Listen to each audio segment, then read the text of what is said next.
ఇంతకు ముందు జరిగిన మూర్తి హత్య, ఇప్పుడు జరిగిన నాగుల హత్య ఒకే పరిస్థితుల్లో జరిగాయి. చచ్చిన వాళ్ళ వృత్తులు, చంపిన వాడి పద్ధతి ఒకే రకంగా ఉన్నాయి. అంటే ఈ హత్యలు రెండు ఒకే మనిషి చేసి ఉండాలి. ఇప్పుడు మనకు తెలియాల్సింది హత్య చేసింది ఆడా మగ అని. ఆడా మగ కాని వాళ్ళని కూడా అనుమానించడంలో తప్పులేదు సార్. ఈ హత్యల వెనుక ఏదో రాజకీయ కారణాలు, మత కల్లోలాలు ఉండటానికి వీల్లేదు. వాళ్ళ వృత్తి కిట్టని వాళ్ళు, వాళ్ళ చేత మోసగించబడిన వాళ్ళు ఈ హత్యలు చేసుంటారన్న నమ్మకం. త్వరలో ఇంకో బ్రోకర్ హత్య జరిగిన ఆశ్చర్యపడక్కర్లేదు. ఆ హంతకుడు మాకు దొరికిపోయిన ఆశ్చర్యపడకండి, మేము అంత పట్టుదలగా ఉన్నాం. 5 నిమిషాలు ముందుగా నేను అక్కడికి వెళ్ళుంటే ఈ హత్య జరుగుండేది కాదు.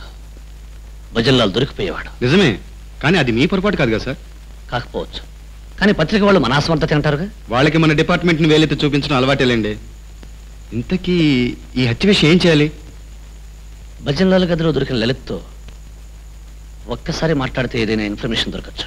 సరిగ్గా నాకు వచ్చిన ఐడియా మీకు వచ్చింది సార్.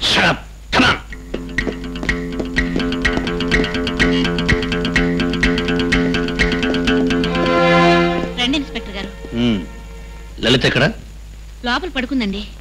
సర్కిల్ ఇన్స్పెక్టర్ విజయ్ వచ్చాడని చెప్పు. అలాగే, మీరు కూర్చోండి. మీరంతా లలిత్తో కలిసి ఉంటున్నారా?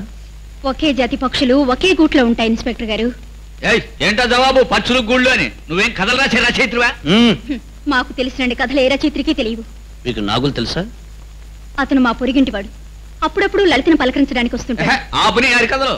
నువ్వేంటో, ఆ నాగులుగాడేంటో, ఆడికి నీకు ఉన్న కనెక్షన్ ఏంటో తెలుసుకోలేనంత సవట సన్నాసులం కాదు మా డిపార్ట్మెంట్ అంటే.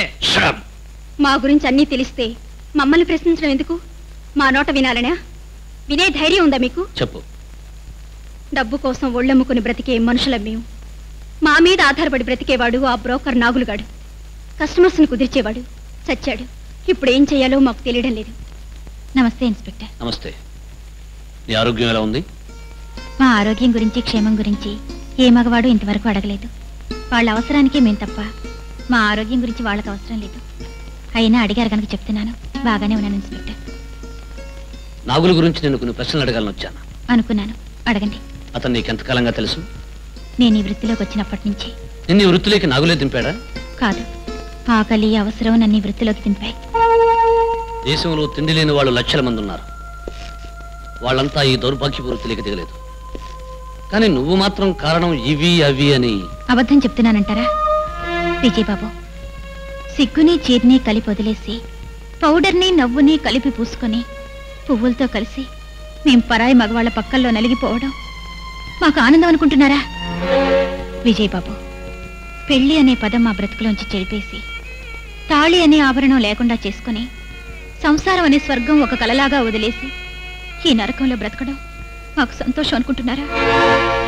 కొందరు మగవాడి మాయ వలన పతితలైతే, కొందరు పొరపాటున కాలుజారి పతితలవుతారు. కొందరు బలవంతాన ఈ బ్రతుకులోకి వస్తే, కొందరు తప్పనిసరి ఇందులోకి వస్తారు. వయసొచ్చిన కొత్తలో నేను వేలకు వేలు కలలు కన్నాను. పెళ్లి, భర్త, కాపురం, పిల్లలు ఎన్నో ఊహించుకున్నాను. ఎంతో మురిసిపోయేదాన్ని. కానీ యాక్సిడెంట్లో ఇంటికి అండా ఆధారమైన మా అన్నయ్య చనిపోవడంతో ఒక్కసారిగా మా జీవితాలు కారు చీకటయ్యాయి. నేనే ఆధారమయ్యాను. నా వాళ్ళని బ్రతికించడానికి ఈ సమాజం నా జీవితం బలి కావాలంది. బలిచ్చాను. తుఫాన్ ఆటుపోట్లకి పేరు తెలియని తీరం చేరి, బద్దలైన నావలాగా పరిస్థితులు నన్నే చీకటి కూపంలోకి విసిరేశాయి. పేరుకి బ్రతుకుతున్నా, ఊపిరి పీలుస్తున్నా నేనొక శవాన్ని విజయబాబు. ఆ శవంతో ఆడుకోవాలనుకునే మృగాల్లాంటి ఈ మనుషుల మీద అసహ్యమే కాక నాకు జాలి కూడా విజయబాబు. I'm sorry. అనవసరంగా నీ గతాన్ని గుర్తు చేసి నేను బాధ పెట్టాను. లలిత, ఇక్కడికి వచ్చే వాళ్ళతో ఎవరితోనైనా నాగులకు విరోధం ఉందా? వాళ్ళు తిట్టడం, ఇతను వాళ్ళ కాళ్ళని పట్టడం, వాళ్ళు నోట్లు విసిరితే ఇతను నోరు మూయడం తప్ప గొడవలేం లేవు. పోనీ అతనికి ఇంకెవరైనా విరోధులున్నారా? మొన్న సింహాచలాని బ్రోకర్తో నాగులకి పెద్ద గొడవ జరిగింది. బిజినెస్ లో తను మోసం చేసినందుకు దెబ్బలాడి చంపుతానని ఆ సింహాచలం బెదిరించాడు కూడా. మేమందరం అడ్డుపడి ఆ గొడవ ఆపాం. ఆ సింహాచలం ఇప్పుడు ఎక్కడుంటాడో తెలుసా? శవాన్ని పీక్కుతే నక్కలు శ్మశానంలోనే ఉంటాయి. అమ్మాయిల మీద సొమ్ము చేసుకుని బ్రతికే ఆ సింహాచలం ఎలాంటి చోట ఉంటాడో మీరు ఊహించుకోలేరా సార్? ఓహో, వాడు అక్కడుంటాడా? థ్యాంక్ యూ వెరీ మచ్ లలిత. రేయ్ ఫిగర్లు ఎక్కువైపోయి మన దేశంలో మన వ్యాపారం మరీ సవకైపోయినదిరా. అందుకే ఇతర దేశాలతో లింక్ పెట్టేసుకున్నాను. దుబాయ్ సాహిబులు నా చుట్టూ కుక్కలా తిరిగేస్తున్నారట నమ్మండి. తొందరలో సింహాచలం గాడు విమానాల్లో ఎగిరిపోయి రోజులు దగ్గర పడ్డారా. ఏంటి పోలీసులు వస్తున్నారు గురు. చెప్పండి రా, సింహాచలం అక్కడ. తెలియదు బాబు. చెప్పండి రా. తెలియదు బాబు.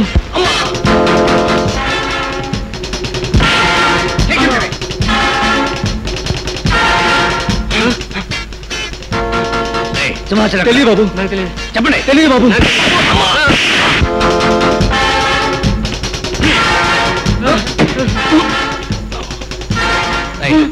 సింహాచలం అక్కడ. మాకు తెలియదు సార్, మాకు తెలియదు సార్. చెప్పండి. Bhajan Lal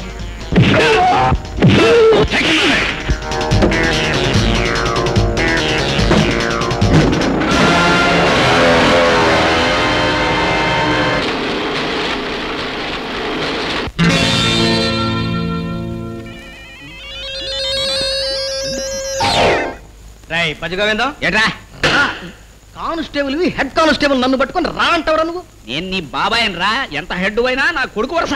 stand up stand up. ఆయా నీ డ్యూటీ. డ్యూటీ అవని చెప్తాను. చెప్పు. చెప్పండి సార్ అను చెప్తాను. చెప్పండి సార్. స్టేషన్లో ఎవరు లేరు గనక నీకు నిజం చెప్తాను. చెప్పండి. మన ఆఫీసర్లకి తెలివితేటలు లేవు. వాళ్ళకి తెలివితేటలు లేవని మనం అంటాం, మనకి బ్రెయిన్స్ లేవని వాళ్ళు అంటాం. ఇదంతా మామూలేరా? మామూలే సార్. లేకపోతే హంతకుడి కోసం పెద్ద పెద్ద ఇళ్లల్లోనూ పెద్ద పెద్ద హోటల్లోనూ వెతకడం ఏమిట్రా? ఏమో నాకేం తెలుసు. నాకు తెలిసినంత వరకు ఇది కేవలం మంగళ కత్తి మడ్డ. కాబట్టి ఎక్కడ వెతకాలి? మంగళ షాపుల్లో. కరెక్ట్. దేశంలో ఉన్న మంగళ షాపులన్నీ పరిశోధించి ఏ కత్తికైతే నెత్తురుంటుందో ఆ కత్తి మడ్డరా. ఆ కత్తి ఓనరే మర్డరర్ అని వాణ్ణి మనం పట్టుకోవాలి. ఆకప్లో తొయ్యాలి. పద విజయము. ఆ మంగళ కత్తితో వీర స్వర్గము. చూడంత బాగుంది. మీరంతా అక్కడ వెళ్ళి పని చూసుకురా. పంకు నీకు గుడ్ న్యూస్ అట్టుకొచ్చానే. ఏమిటది? ఏముంది, దుబాయ్ పార్టీ వాళ్ళకు వచ్చారు. పెట్టలాడే పిల్ల కావాలన్నారు. నిన్ను వాళ్ళకి అమ్మేశాను. సింహాచలం. ఏటా కరెంట్ షాక్ దిన కాగలేకపోయినావు. వెళ్ళేది కొత్త దేశమైనా నువ్వు చేసేది పాత పనేనా? బతికేది ఏదో బతుకైనా చచ్చేది ఏ నేల మీదైతే నాకు తృప్తిగా ఉంటుంది. వద్దు, నేను చెప్పే మాట విను. ఇక్కడ పోలీసులతో పెద్ద గొడవ అయిపోయినా. రేపు నువ్వు దుబాయ్ వాళ్ళతో వెళ్తే నీతో పాటు నేను వచ్చేయాల్సి వస్తున్నాను. సింహాచలం, నీకు దండం పెడతాను. ఎక్కువ మాట్లాడమంటే పేరు కొరికి పారేస్తాను. రేపు నేను దుబాయ్ వాళ్ళతో పంపడం ఖాయం. ఈ లోపల ఏదైనా గొడవ చేసావా చీల్చి పారేస్తాను, జాగ్రత్త.